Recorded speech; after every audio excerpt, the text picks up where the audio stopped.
அதிகாரம் 14. இந்த 14வது அதிகாரத்தில் மொத்தம் 3 சம்பவம் இருக்குது. ஃபஸ்ட்டு, கார்பங்கு தேசாதிபதி யாருன்னா ஏரோது.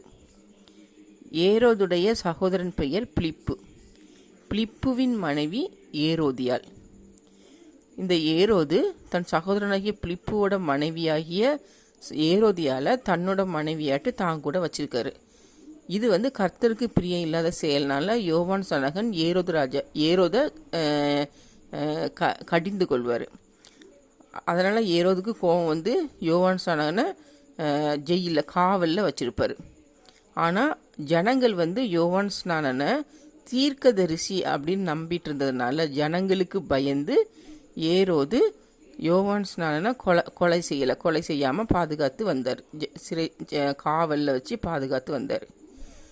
அப்படி இருக்கச்சில் ஒரு நாள் இந்த ஏரோதுக்கு ஜென்ம நாள், பிறந்த நாள் வருது. இந்த ஜென்ம நாளை ஏரோது கொண்டாடுறாரு.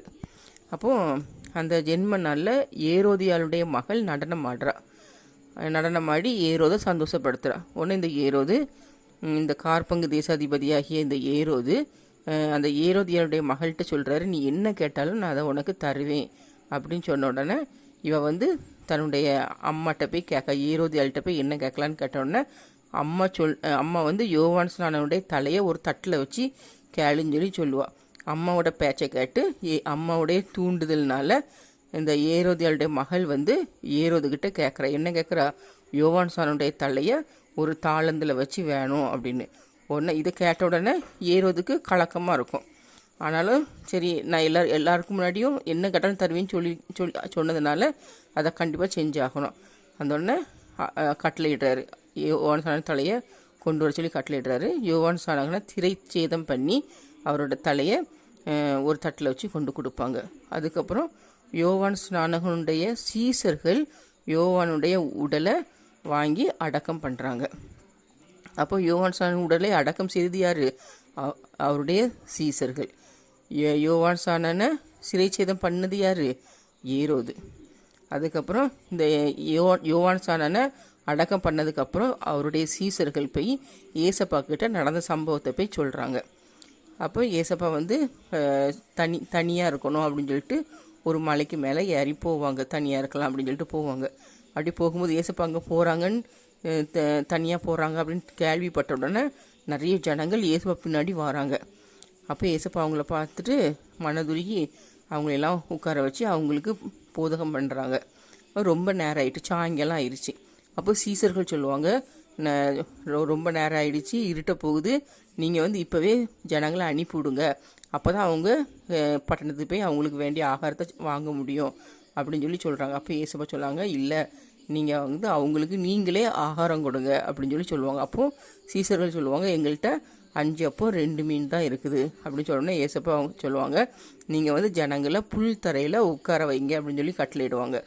ஜனங்களை வரிசையாக புல் தரையில் பந்தி இருக்க வைப்பாங்க. வச்சுக்கிட்டு ஏசப்பா என்ன பண்ணுவாங்கன்னா, அந்த 5 அப்போ 2 மீனை எடுத்து வானத்தை அண்ணாந்து பார்த்து அதை ஆசீர்வதித்து அந்த அப்பத்தை பிட்டு சீசர்கள்ட்ட கொடுப்பாங்க. சீசர்கள் பந்தி இருந்தவங்களிடம் கொடுப்பாங்க. அப்படி எல்லாரும் நல்ல திருப்தியாக சாப்பிட்டாங்க. எல்லாரும் திருப்தியாக சாப்பிட்டு போக மொத்தம் அந்த அப்பம் மீதியாட்டு 12 கூடைகள் நிறைய எடுத்தாங்க. எத்தனை பேர் சாப்பிட்டாங்கன்னா, ஸ்ரீகளும் குழந்தைகளும் தவிர புருஷர்கள் மட்டும் 5000 பேர் சாப்பிட்டாங்க. சாப்பிட்டு 12 கூடை நிறைய மீதி எடுத்தாங்களாம். ஜனங்கள்லாம் அதை பார்த்து ஆச்சரியப்பட்டாங்க. அதுக்கப்புறம் ஏசப்பா என்ன சொல்லுவாங்கன்னா, சீசர்களை பார்த்து, நீங்கள் படகுல ஏறி அந்த கடலுக்கு அந்த பக்கம் போங்கன்னு சொல்லிட்டு சீசர்களை அனுப்பி விட்டுறாங்க. விட்டு ஏசப்பா தனியாக இருந்து ஜோம் பண்ணி ஜனங்களையும் அனுப்பி விட்டாச்சு. அதுமாதிரி ஏசப்பா தனியாக இருந்து ஜோம் பண்ணிகிட்டு இருப்பாங்க. அதுக்கப்புறம் ராத்திரி அந்த போட்டு நடுக்கடலில் போய்கிட்டு இருக்குது. ராத்திரி 4ஆம் ஜாமம் அந்த டைமில் ஏசப்பா என்ன பண்ணுவாங்கன்னா, கடலுக்கு மேலே நடந்து வருவாங்க. இதை பார்த்த சீசர்கள் ஆவேசம் சொல்லி கத்துவாங்க. உடனே ஏசப்பா சொல்லுவாங்க, நான் தான், பயப்படாதிருங்கள் அப்படின்னு சொல்லுவாங்க. சொன்ன உடனே பேதுரு சொல்லுவான், இயேசுவே, உண்மையிலே நீங்கன்னா நான் அந்த ஜலத்தின் மேல், இந்த கடலுக்கு மேல் நடந்து உங்ககிட்ட வரட்டுமான்னு சொல்லி கேட்பான். உடனே ஏசப்பா சொல்லுவாங்க சரி வான்னு சொல்லுவாங்க. உடனே பேதுரும் இறங்கி போட்லேருந்து இறங்கி கடலுக்கு மேலே நடந்து போவான். போயிட்டு போது காற்று ரொம்ப பலமாக வீசினோடனே இவன் என்ன பண்ணிடுவான், பயந்துருவான். பயந்த உடனே கடலுக்குள்ளே அப்படியே அமிழ்ந்து போவான். அமிழ்ந்து போகும்போது பேதுரு கூப்பிடுவான் ஏசப்பாவா, ஆண்டவரே என்னை ரெட்சியும் அப்படின்னு சொல்லி கூப்பிடுவான். கூப்பிட்டோன்னே ஏசப்பா சொல்லுவாங்க பேதுரு பார்த்து, அற்ப விசுவாசியே ஏன் சந்தேகப்பட்டாய் அப்படின்னு சொல்லிட்டு பேதுரோட கையை தம்முடைய கையை நீட்டி பேதுருவை பிடிச்சி அப்படி தூக்கி விடுவாங்க. விட்டுட்டு ஏசப்பாவும் என்ன பண்ணுவாங்க, படகுல ஏறிடுவாங்க. ஏசப்பா படகுல ஏறின உடனே காற்று அப்படியே நின்றோம், அப்படி கடல் அமைதியாயிரும். உடனே எல்லாரும் ஆச்சரியப்படுறாங்க. அதுக்கப்புறம் போட்டு அந்த பக்கம் கடலுக்கு அந்த பக்கம் உள்ள பட்டணத்துக்கு போகுது. அந்த பட்டணத்துக்கு பேர் கெனேசரேத்து. ஏசப்பா அந்த நாட்டுக்கு போனதும் நிறைய ஜனங்கள் ஏசப்பா கிட்ட வராங்க.